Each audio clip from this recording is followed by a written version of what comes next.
Buenas tardes, queridos hermanos. Pues lamentablemente hemos tenido que suspender nuestra reunión de oración de hoy, en parte porque hay muchos hermanos que están enfermos o también por causa del clima, pues muchos hermanos no han, no han tomado la decisión de venir. Simplemente ha venido Vicente Ferrer y nuestro amigo Vicente, el sobrino de Leopoldo Roch. Y nada, pues simplemente dejaros el mensaje que teníamos hoy previsto, el estudio bíblico sobre la vida de José, sobre la narrativa de José en el Génesis. Y por supuesto seguir orando por las necesidades que esta iglesia tiene. De manera particular, sigamos orando por Enriqueta, que tuvo una caída hace un tiempo y de la que todavía se está resintiendo. Tenemos que seguir orando por Francisca y por su Alzheimer. Debemos también seguir orando por nuestros ancianos, de manera especial por Leopoldo Roch, Leopoldo Vidal, por nuestra hermana Encarna, por nuestra hermana María Ferrer, por la señora Carmen y, por supuesto también por nuestra hermana María Ocheda. Es importante también que tengamos en mente todas las recomendaciones que nos transmiten nuestras autoridades. En este sentido, nosotros cumplimos fielmente a lo que nos han encomendado que debemos de llevar a cabo, que es el tema del aforo. Estamos al 30%, gracias a Dios estamos cumpliendo con esta normativa. Sin embargo, pues también es necesario que sigamos extremando las precauciones en nuestra vida social, en nuestra vida familiar, en nuestra vida escolar o en nuestra vida laboral. Sigamos orando también por Cristina y por Manuel. También, como bien algunos sabéis, han sido contagiados por el COVID-19. También hemos sabido que todo ha provenido de la madre de Cristina, que asiste a un centro de día y allí es donde ella ha sido contagiada y luego ella a su vez ha contagiado al resto de familiares. Están esperando las pruebas de las PCRs para sus hijos y sus nietos, así que estamos atentos ante todo lo que pueda ir sucediendo en estos días. Oremos especialmente por la madre de Cristina, que está grave en el hospital, y sigamos intercediendo por su ministerio y por el trabajo tan hermoso que están realizando en la ciudad de Aldaya. No nos olvidamos de todos aquellos que están sufriendo en sus propias carnes el COVID-19. Sabemos que lo peor está por venir. No es una cosa que yo la diga, es una cuestión que los especialistas están ya de alguna manera anticipando y sabemos que eso lamentablemente va a ser una triste realidad con la que tenemos que lidiar, aún a pesar de la buena noticia de las vacunas. Veremos también si estas surten efecto y si poco a poco vamos adquiriendo lo que se conoce como inmunidad comunitaria. Bien, al margen de todas estas cosas, sigamos orando los unos por los otros, sigamos velando por la obra del Señor, sigamos derramando nuestras oraciones, nuestras plegarias y nuestros ruegos delante de nuestro Padre Celestial, que nos escucha, que está siempre presente en medio de nuestros hogares y también en medio de nuestra comunidad de fe. En cuanto al estudio de hoy, recordaréis que tuvimos que hacer un parón porque justamente las fechas navideñas coincidían con el jueves. Y en esta ocasión vamos a retomar, ¿no?, la historia de José y lo vamos a hacer en Génesis capítulo 39. Y vamos a hablar de huir de la lujuria. Cuando hablamos, a modo de introducción, cuando hablamos de personas antisociales, normalmente nos referimos a aquellos seres humanos que por regla general no demuestran un claro discernimiento entre lo que es el bien y lo que es el mal. Son personas que ignoran los derechos y sentimientos de los demás, que tienden a hostigar, a manipular o tratar a los demás con crueldad e indiferencia. Estas personas antisociales no muestran culpa ni remordimiento por su conducta, suelen violar la ley y convertirse en delincuentes, recurren a la mentira y al comportamiento violento o impulsivo y la verdad es que son más proclives a tener problemas con el consumo de drogas y alcohol. Seguro que vienen a nuestra mente algunos ejemplos de la vida real. Seguro que conocemos a personas así, ¿verdad? Bien porque nos ha tocado relacionarnos con ellos o bien porque sus hechos han afectado negativamente a la convivencia social o familiar. Las posibles causas pues, suelen estar asociadas principalmente a antecedentes familiares de trastorno de personalidad antisocial u otros trastornos de la personalidad o trastornos de salud mental. También son debidos al maltrato o al descuido durante la infancia, a una vida familiar inestable, violenta, caótica durante sus primeros años de existencia. Cuando se despliega esta clase de personalidad en los distintos ámbitos de la vida, los resultados son invariablemente, realmente lamentables y dramáticos. El maltrato a la pareja sentimental y a los hijos a cargo, los problemas de consumo de sustancias adictivas entrando en una espiral autodestructiva, el encarcelamiento a causa de crímenes y delitos, las conductas homicidas o suicidas, la depresión, la marginalidad y la muerte prematura como producto de actos violentos son solo algunas de las complicaciones y consecuencias más probables que aparecen en el entorno de una persona antisocial. La raíz de tanta amargura, de tanta agresividad, se halla tan profundamente arraigada en el trasfondo personal tan duro y cruel de la persona que prácticamente es imposible poder evitar que desarrolle ramificaciones trágicas y frutos terribles a lo largo de su existencia. Solo Dios puede cambiar esta clase de tendencia, solo Dios puede cambiar esta clase de dinámica vital y tal y como veremos en la figura y vida de José. Dejamos, si recordáis, a José en manos de una caravana de ismaelitas que iban a vender a sus mercancías a las tierras de Egipto, imperio gobernado en aquellos tiempos por la 15ª dinastía de procedencia Hicsa. Los hicsos, probablemente una confluencia de pueblos sirio-palestinos o cananeos, se hicieron con el control de Egipto desde el 1720 al 1576 antes de Cristo. Etimológicamente, la palabra ixo significaba gobernantes extranjeros, por lo que entendemos que no eran oriundos del país egipcio, sino que poco a poco, con los flujos migratorios, se hicieron con el poder. La capital de este imperio fue Avaris, situada en el mismo delta del Nilo. No sabemos si José fue conducido a este emplazamiento en concreto, puesto que nada se nos dice al respecto, pero podría ser una opción bastante válida.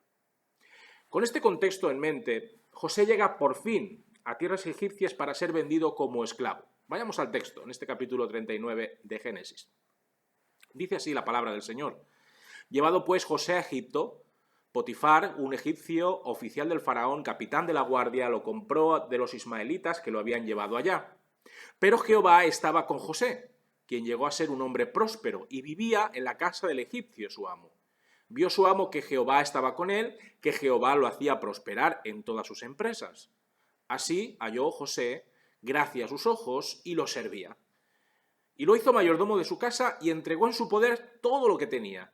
Desde el momento en el que le dio el encargo de su casa y de todo lo que tenía, Jehová bendijo la casa del egipcio a causa de José, y la bendición de Jehová estaba sobre todo lo que tenía, tanto en la casa como en el campo. Él mismo dejó todo lo que tenía en manos de José, y con él no se preocupaba de cosa alguna, sino del pan que comía. José era de hermoso semblante y bella presencia. ¿Cómo habían cambiado las cosas, verdad? José pasa a ser el mimado hijo de un gran señor de la tierra de Canaán, a convertirse en una mercancía más que vender en el mercado de un territorio extraño para él. Y yo me pregunto, ¿qué pasaría por la mente de José mientras era conducido desde Dotán a Egipto? ¿Rumiaría para sus adentros cómo librarse de su patética situación? ¿Pensaría en cómo hacer pagar a sus hermanos por esta afrenta tan cruel? Sus sueños de grandeza habían quedado en el ayer, ¿verdad? Y su futuro no parecía ser de lo más halagüeño. ¿Llenaría su alma de quejas a Dios? ¿De planes de venganza? ¿De odio hacia el ser humano? No entendía el porqué de todo lo que estaba sucediendo. No era justo. ¿Qué había hecho él para merecer tal castigo? Un trayecto tan largo como el que tuvo que emprender a la fuerza daría la posibilidad de pensar y meditar sobre este cambio tan radical de destino. Uno podría pensar, con toda la razón del mundo, que José se transformaría en un ser cínico, depresivo, endurecido por las circunstancias, insensible ante cualquier bondad que se le brindara por parte de otras personas. Podría perfectamente haberse constituido en una persona antisocial, despotricando una y otra vez contra la humanidad y su naturaleza malvada y traicionera. Cualquier psicólogo actual hubiera justificado que José viese trastornada su visión de la vida, de sus interacciones sociales, de las relaciones interpersonales. Sin embargo, a pesar de todo, el escritor bíblico enfatiza que lo que pudo ser no fue.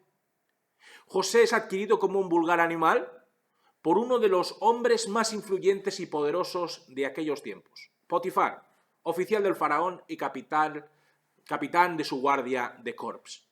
Pocos habían en el entorno del faraón que disfrutasen de tanta confianza. José es llevado a su palacio a fin de servir de sol a sol en las tareas del hogar. Y antes de que se nos narre el papel que iba a cumplir en los deberes domésticos, se nos recalca que Dios estaba con José y que José estaba bajo la mano providente de Dios. Teniendo en cuenta el infortunio por el que había pasado recientemente, José confía a pies juntillas en los propósitos del Señor para su vida. Ha perdido su libertad, sí, está lejos de su padre y de sus raíces, ha sido traicionado por sus hermanos, pero aún así reconoce que está bajo el paraguas de Dios y que no hay mal que por bien no venga.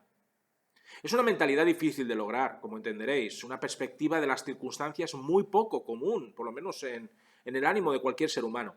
Es un talante que comprueba cómo poco a poco, de forma progresiva, todo cuanto hace, todo cuanto emprende, está respaldado por la bendición celestial. Su propio testimonio, su personalidad, el fruto de su trabajo era premiado con la prosperidad para él y para cuantos le rodeaban. Claro, esto no pasa desapercibido para su señor Potifar. Seguramente un servidor de los dioses de Egipto y del mismo faraón, también considerado un dios en la tierra, Potifar era capaz de reconocer en José y en su devoción a Dios el origen y fuente de una cadena de beneficios materiales, los cuales amplificaban aún más, si cabe, su poderío y su gloria. Pronto comprendió que la mejor decisión que podía tomar con respecto a José era la de entregarle todas y cada una de las áreas de su casa, de sus propiedades y de sus bienes. José se crece en la adversidad, se adapta a la situación, pone su fe en el Señor y ve la recompensa al ser ascendido en el escalafón de la servidumbre como administrador general doméstico. Potifar estaba tan contento y se fiaba tanto de José que lo único que tenía que hacer era preparar el ritual alimentario propio de los adoradores de las divinidades egipcias, dado que José se abstendría de realizar esta labor a causa de su lealtad a Dios. Todo iba en viento en popa y a toda vela para todos. La felicidad y la prosperidad recorrían cada estancia del hogar de Potifar y, como detalle añadido a todo esto, el autor bíblico reseña que José era un buen mozo, bien parecido y lozano en su presencia, no en vano, pues era hijo de Raquel. Recordaremos, como nos dice Génesis 29, 17, aquella de lindo semblante y hermoso parecer. Y nos dice la palabra del Señor que tenía entre 17 y 18 años de edad. Juventud, divino tesoro, dirían algunos. Como en todas las historias que nos cuentan y que comienzan con una descripción bucólica e ideal de lo que sucede, los nubarrones de la crisis no tardan en aparecer en el horizonte de este paraíso en la tierra. Vayamos al texto de nuevo, versículos del 7 al 12. Y aconteció después de esto que la mujer de su amo puso sus ojos en José y le dijo: duerme conmigo. Pero él no quiso y dijo a la mujer de su amo: mi señor no se preocupa conmigo de lo que hay en casa y ha puesto en mis manos todo lo que tiene. No hay otro mayor que yo en esta casa y ninguna cosa me ha reservado sino a ti por cuanto tú eres su mujer. ¿Cómo pues haría yo este gran mal y pecaría contra Dios? Hablaba ella a José cada día, pero él no la escuchaba para acostarse al lado de ella, para estar con ella. Pero aconteció un día, cuando él entró en casa a hacer su oficio, que no había nadie de los de la casa allí. Entonces ella lo asió por la ropa diciendo: duerme conmigo. Pero él, dejando su ropa en las manos de ella, huyó y salió. No conocemos las razones exactas por las que la esposa de Potifar comenzó a fantasear con la idea de tener relaciones adúlteras con José. Pudo sentirse insatisfecha con la relación que mantenía con su esposo, dado que éste tenía un absorbente compromiso con la seguridad y protección del faraón y pasaría mucho tiempo fuera del hogar. Pudo pensar que gracias a su ascendencia sobre sus siervos podría obligarlos a saciar su lujuria. O pudo imaginar incluso que se sentiría, ¿no?, al ser amada por alguien más joven y más atractivo que su cónyuge. La cuestión es que el deseo se instala permanentemente en su mente y trata de aprovechar las ausencias de su esposo para lograr un encuentro sexual con José. De manera franca y directa, propone al administrador general tener conocimiento carnal. José, sabio y prudente, intenta hacer ver a la esposa de su señor que esta clase de comportamiento lascivo no va a tener lugar nunca. José manifiesta una integridad a prueba de bombas.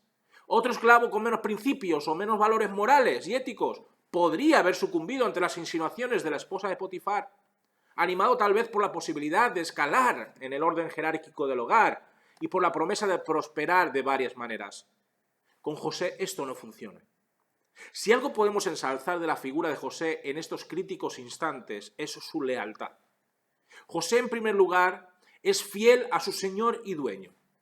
Potifar le ha encomendado la gestión de todo su patrimonio y no puede traicionarlo de una forma tan vil y rastrera acostándose con su esposa. En segundo lugar, José es leal al vínculo matrimonial que existe entre Potifar y su esposa.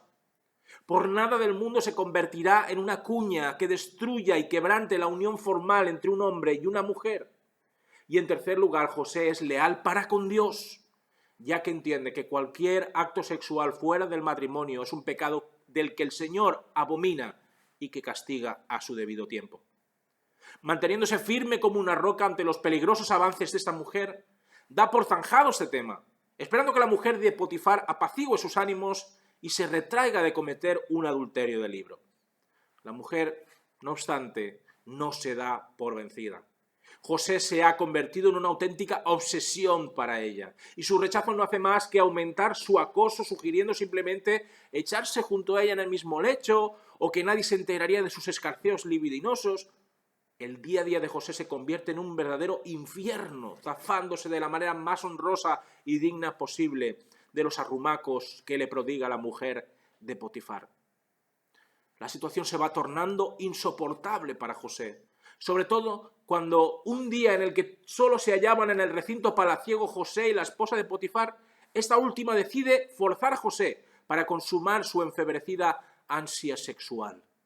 Lanzándose sobre José como una loba sedienta de sangre, se aferra a la túnica de José mientras exige que éste al fin se rinda a sus encantos. José, asustado ante esta actitud tan agresiva y siendo consciente del riesgo que estaba corriendo, se revuelve y con un movimiento escurridizo deja en manos de la esposa de Potifar sus ropajes, huyendo despavorido hacia el exterior del palacio. Claro, frustrada y humillada en su intención, la esposa de Potifar guarda las reconocibles vestiduras de José junto a sí y grita a voz en cuello como si la vida le fuera en ello. Versículos del 13 al 18.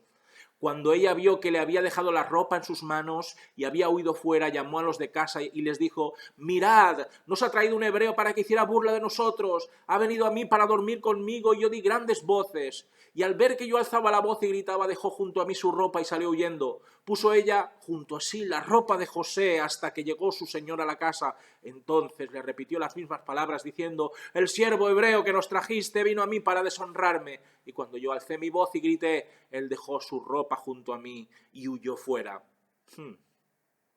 El plan de esta pérfida mujer era simple, dando alaridos enronquecidos, avisando a la servidumbre para que acudiesen en su auxilio, asiéndose de las ropas de José como evidencia de una violación y fingiendo haber sido ultrajada por un esclavo forastero, tenía todas las de ganar en este juego artificioso. ¿A quién iban a creer? Pensadlo bien, ¿a quién iban a creer? ¿A la señora de la casa? ¿O a un advenedizo hebreo que no sabía dónde se encontraba su lugar en el orden de las cosas? José tenía todas las de perder, no cabe duda. Y aunque muchos de sus compañeros en el servicio lo conocían y podían dar fe de su integridad y honradez, e incluso de las ocasiones en las que la mujer de Potifar había intentado obligar a José a acostarse con ella, no estaban en disposición de llevarle la contraria a esta astuta mujer. José no estaba presente para defenderse o para dar su versión del asunto. Y cuando Potifar aparece por casa, se encuentra con una nueva edición teatral de parte de su esposa para seguir echando gasolina al fuego. Y de forma atrevida, la esposa de Potifar es capaz de echarle la culpa a él, al mismo Potifar, de la posibilidad de haber sido violada en su propio hogar y de haber comprado a un extranjero, un hebreo de mala muerte. Recordemos quiénes eran los hicsos en realidad, ni más ni menos que extranjeros. La realidad es que José estaba en aprietos. La reacción de Potifar al escuchar esta historia es de desconcierto e ira, según nos narra Génesis capítulo 39, versículos del 19 al 20. Al oír el amo de José las palabras de su mujer que decía: «Así me ha tratado tu siervo», se encendió su furor, tomó su amo a José y lo puso en la cárcel donde estaban los presos del rey y allí lo mantuvo. Enfurecido y descolocado, Potifar ha sido convencido de alguna manera de que lo único que le estaba vedado a José, esto es su esposa, había sido violentada, provocando que su nombre, su dignidad y su fama se viesen afectados de forma importante. Todos iban a saber que Potifar había tomado una mala decisión adquiriendo a este esclavo hebreo y sería la comidilla de todo el mundo en lo que a su falta de cuidado conyugal se refería. También es preciso decir que Potifar no las tenía todas consigo. Y a pesar de que manda prender a José, sabedor de que era inútil defenderse de las acusaciones de una mujer con tanto poder, Potifar da indicios de que tenía la mosca detrás de la oreja al condenar a José a ser encarcelado y no ejecutado por violación de una noble egipcia. El hecho de que sea metido en el calabozo nos da la pista de que Dios sigue velando por la vida de José aún a pesar de las adversidades que le han sobrevenido. Leemos versículos 21 al 23. Nos dice, pero Jehová estaba con José y extendió a él su misericordia, pues hizo que se ganara el favor del jefe de la cárcel. El jefe de la cárcel puso en manos de José el cuidado de todos los presos que había en aquella prisión. Todo lo que se hacía allí, él lo hacía. No necesitaba atender el jefe de la cárcel cosa alguna de las que estaban al cuidado de José, porque Jehová estaba con José y lo que él hacía, Jehová lo prosperaba. En 3 ocasiones Dios muestra su providente ayuda y respaldo a José, algo que nos debe hacer pensar en el modo en el que podemos ver las vicisitudes de la vida desde la envidiable perspectiva del Señor. José vuelve a pasar de ser un privilegiado mayordomo a ser un gestor de uno de los peores trabajos del mundo conocido. Con el favor de Dios se granjea el afecto y la confianza del jefe de prisiones y propone que, ya que está allí, privado de libertad de forma injusta, podría echarle una mano con la administración de aquel cuchitril infecto y tenebroso. El jefe de prisiones, pues claro, encantado y agradecido, ¿verdad?, permite que José se convierta en el que haga y deshaga en este entorno tan alejado de lo que tuvo en su casa junto a su padre. Con José, nos dice la palabra de Dios, mejoraron las condiciones de los presos y el carcelero jefe ya no tuvo que vérselas personalmente con lo peorcito de la sociedad egipcia. Esta es otra demostración, una más, una nueva, de lo que Dios sabe hacer para acompañar y prosperar a los justos, a los inocentes y a los rectos de corazón. Para terminar, queridos hermanos, suele ser bastante complicado mantener nuestra integridad en la vida que nos ha tocado vivir. Las presiones de un lado y de otro pueden llevarnos a replantearnos incluso nuestra fe y nuestro seguimiento de Cristo. Las tensiones habidas con nuestros empleadores, con compañeros de trabajo y estudios y con otras muchas personas con las que intercambiamos lazos afectivos pueden provocar que dejemos a un lado nuestra moral y ética cristianas para sucumbir ante la erótica del poder, del dinero, de la posición, de la fama o del placer. Muchos cristianos piensan que no pasa nada por pecar una sola vez o que el fin justifica los medios y su integridad se resiente.